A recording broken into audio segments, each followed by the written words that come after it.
Happy New Year! I hope everyone had a great start of 2021, and welcome to Lei's Real Talk. Please like, share, and subscribe to our program. I need your support to bring more information about what's going on in the world, and thank you. The COVID vaccines have come out. Why are some people so skeptical about them? I think the vaccine itself isn't the problem. The problem is that when science has become politics, and when vaccines are used by those who have ulterior motives, people don't want to be manipulated or controlled. Speaking of vaccine, people often bring up Bill Gates. Even though he's a tech guy, he is the self-proclaimed biggest funder of vaccines in the world. Gates was quoted by CNBC early last year as saying that he turned $10 billion into $200 billion from vaccine investments. He said that if he had invested in the financial market, his return would have been only $17 billion. According to Forbes, Gates' personal wealth increased by more than $10 billion since the onset of the pandemic. By the way, Congress' latest COVID relief bill includes a $3.36 billion to Bill Gates for his vaccine projects, while we Americans are waiting for our $2,000, which is nowhere in sight. A year ago, before the public had any clue about the coronavirus, Bill Gates tweeted on December 19, 2019, "I am particularly excited about what the next year could mean for one of the best buys in global health, vaccines." How did he know what would happen in 2020? Bill Gates has a close relationship with the Chinese Communist leaders. Microsoft began operating in China in 1995. The company's entry into China was personally handled by Jiang Zemin, China's notorious dictator, who is the biggest beneficiary of Tiananmen Square massacre. Jiang's son, Jiang Mianheng, owned 50% of MSN China's website business through his company called Shanghai Alliance Investment. Bill Gates' personal relationship with Jiang was highly publicized by Chinese state media. The Chinese Communist Party called Bill Gates an old friend. Didn't we hear about the Chinese professor Di Dongsheng, who recently talked about CCP's old friends in America and how these friends help China take advantage of us? Do you think Bill Gates is one of them? By the way, you can watch my previous program called CCP's Old Friends in America for more information. Last winter, during the early stage of the outbreak, while the Chinese Communist Party forbade its citizens to travel to China's capital city, Beijing, it quietly allowed Chinese to travel all over the world. By April, half of the world had to shut down.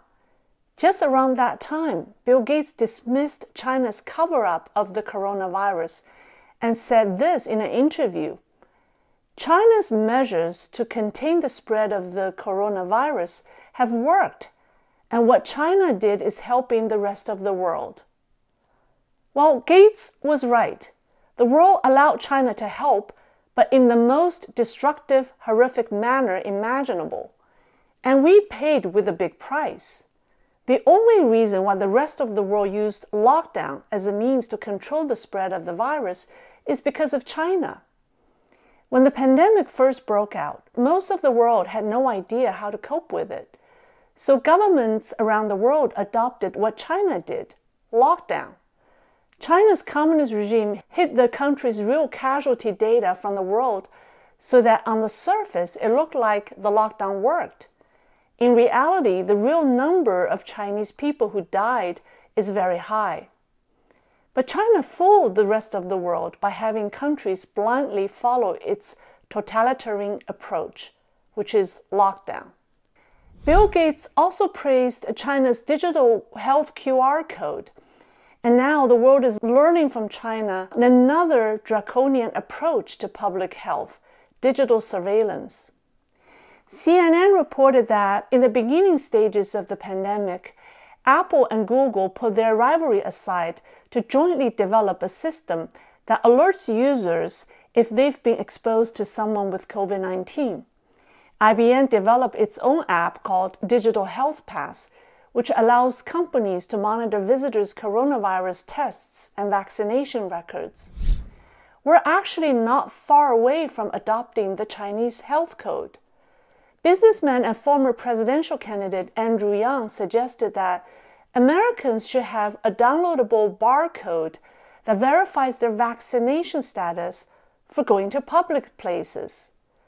Billboard magazine had an article on November 11, 2020, about how Ticketmaster is planning to check people's vaccination status before attending concerts. Ticketmaster later denied the plan.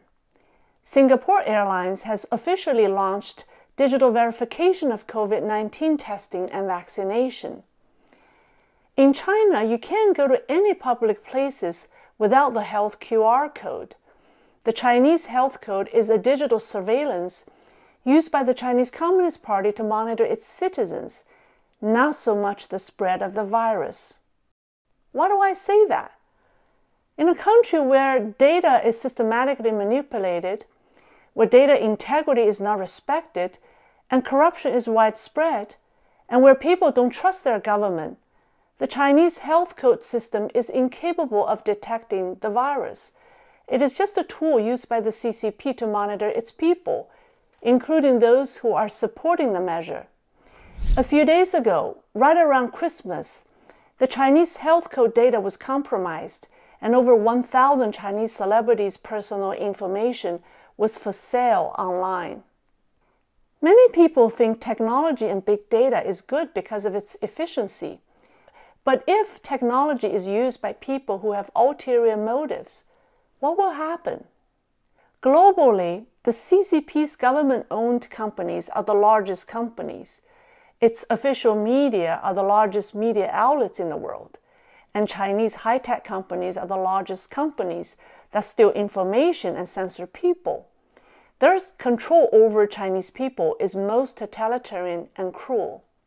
Some Western elites don't think it's cool. They think it's effective. They look up to, imitate, and learn from these Chinese companies because they want to grow as powerful as they are. Their ambition has driven them to adopt the same measures that the CCP uses to realize their dream of global dominance. In the end, it's all about money and power, period. Our world is becoming smaller and smaller. Whatever happens in one corner of the world affects us all. My advice is to be aware, be tuned in to these new developments by watching independent channels like this one, and if you can, stay low tech. Thank you for watching. Please like, share, and subscribe. I'll see you next time.